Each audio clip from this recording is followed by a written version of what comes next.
So in the middle of this really difficult season, a friend invited me to a concert in downtown Chicago. It was in this great little theater in the Round.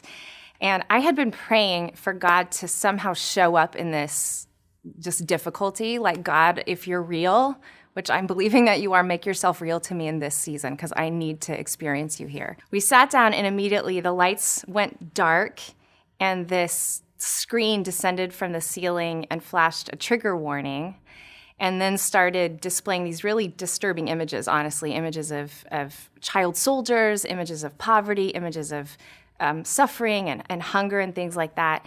And then this choir dressed all in dark robes came onto the stage and began singing this like low, slow, ancient funeral dirge. The mood in the theater switched because at first we were, of course, excited and expectant to be at the concert, but then kind of the wind was knocked out of your sails. And I turned to my friend and I said, I don't know if I can be here. I'm dealing with too much of this. I don't want to be thinking about it right now.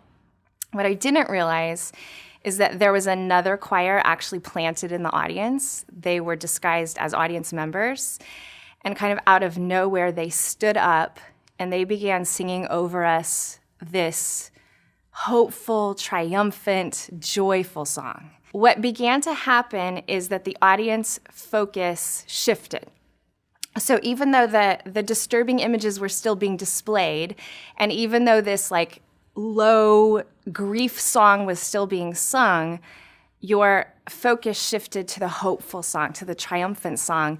And I know this may sound crazy, but I felt like somewhere deep in my soul, I felt like God was saying to me, Aubrey, this is what I do.